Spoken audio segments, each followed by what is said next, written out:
मित्रांनो, जर अर्ध्या रात्री अचानकच पैंजणांचा आवाज ऐकू आला तर, आणि त्याच आवाजामागे तुमच्याच घरातला सगळ्यात भयानक विश्वासघात जर लपलेला असेल तर? आजची कथा सांगते वासना, मौन आणि चुकीच्या माफीचा शेवट कसा थेट खुनापर्यंत जाऊन पोहोचतो. मित्रांनो, कथा पूर्ण ऐका आणि त्यामधून थोडासा बोध घ्या. नीरू आणि तिचा नवरा त्या रात्री नेहमीसारखे झोपलेले असतात. अचानक नीरूची झोप तुटते. कानावर हलका पण स्पष्ट पैंजणांचा आवाज येत असतो. काही क्षण ती जागीच पडून राहते. आवाज पुन्हा येतो तेव्हा तिच्या मनात एकच विचार चमकून जातो.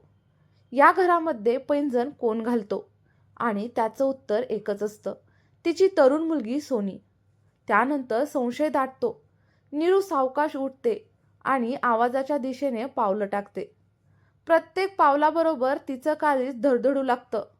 मुलीच्या खोलीजवळ पोहोचल्यावर ती खिडकीमधून आत डोकावते आणि त्या एका क्षणामध्ये तिचं संपूर्ण जग कोसळतं. घरामध्ये राहणारा भाडेकरू जावेद आणि तिचीच मुलगी दोघेही एका मर्यादेपलीकडे गेलेले असतात. नीरू अजिबात ओरडत नाही, गोंधळ घालत नाही. ती फक्त पाहत राहते आणि हाच मौनाचा क्षण पुढील विनाशाची सुरुवात ठरतो. काही वेळाने जावेद आपल्या खोलीकडे निघून जातो. नीरू सावलीसारखी त्याच्या मागे मागे जाते. दार ठोठावते. समोर उभा असलेला जावेद तिला पाहून क्षणभर गोंधळतो, पण पुढच्या क्षणी त्याच्या चेहऱ्यावरती आत्मविश्वास दिसतो. नीरू त्याला जाब विचारते. तो शांतपणे उत्तर देतो, तुम्ही पाहिलं पण काहीही बोलला नाही. म्हणजे तुमच्या मनात काय आहे हे मला समजलं.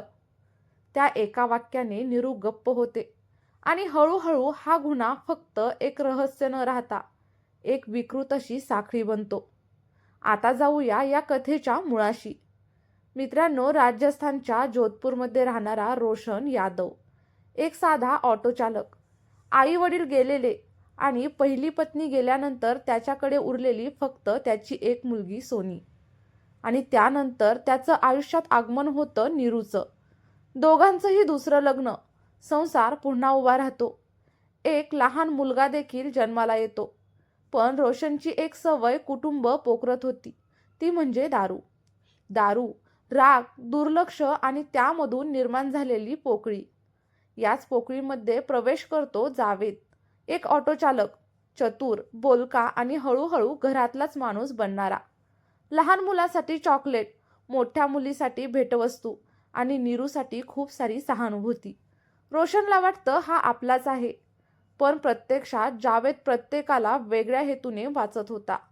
हळूहळू तो घरामध्ये राहू लागतो, पण रात्रीच्या शांततेत.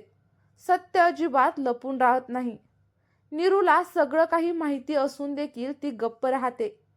ती स्वतःलाच समजावत राहते. सोनीला देखील सगळं काही माहीत असतं, पण एक दिवस तिला सत्य दिसतं. जावेद दोघींनाही वेगवेगळ्या पद्धतीने गोंधळामध्ये ठेवतो आणि घरातला सर्वात लहान साक्षीदार, 4 वर्षांचा मुलगा, हे सगळं काही पाहत राहतो.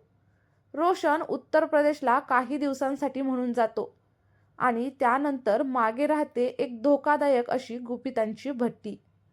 परत आल्यानंतर मुलाच्या बोलण्यामधून रोशनला संशय येतो. तो थांबतो, पाहतो आणि एका रात्री सत्य स्वतःच्या डोळ्यांनी पाहतो. त्यानंतर राग, मारहाण आणि जावेदला घराबाहेर काढणं. पण इथेच रोशन खूप मोठी चूक करतो. पूर्ण सत्य त्याला अजून देखील माहीत नसतं. नंतर जे काही उघड होतं तेव्हा थेट गुन्हा असतो. माफीच्या नावाखाली शेवटची भेट, दारू आणि विश्वासघात. रोशनचा मृत्यू अपघातासारखा दाखवला जातो. त्यानंतर पोलीस तक्रार होते, रडणं आणि नंतरची शांतता. पण 3 महिन्यानंतर एका लहान मुलाच्या निरागस बोलण्यामधून सत्य बाहेर येतं. त्यानंतर पोलीस चौकशी करतात आणि विसंगती सापडते. आणि मग अखेर तिघं देखील आपलं सगळं काही सत्य कबूल करतात. वासनेच्या आगीमध्ये अडकलेली ही माणसं शेवटी जेलमध्ये सलाख्यामागे पोहोचतात. मित्रांनो, ही कथा आपल्याला फक्त आणि फक्त एकच गोष्ट शिकवते. गप्प राहणं कधी कधी गुन्ह्यापेक्षा देखील धोकादायक ठरतं. विश्वास, सीमारेषा आणि वेळेमध्ये घेतलेला निर्णय हेच आपलं कुटुंब वाचवू शकतात. ही सत्य घटनेवरती आधारित एक कथा आहे. मांडणी केवळ कथनासाठी बदललेली आहे, मात्र उद्देश फक्त एकच आहे, समाजामध्ये जागरूकता. व्हिडिओ जर तुम्हाला आवडला असेल तर एक लाईक नक्कीच करा. तुमच्या मित्रपरिवारासोबत शेअर करा आणि अशा सत्य घटना ऐकण्यासाठी आपल्या चॅनलवरती जर तुम्ही नवीन असाल तर चॅनलला सबस्क्राईब करा आणि ही कथा शेअर करा. कदाचित तुमच्यामुळे कोणाचं तरी आयुष्य वाचेल. चला तर मग भेटूया पुढच्या एका नवीन व्हिडिओमध्ये आणि एका नवीन कथेसोबत. धन्यवाद.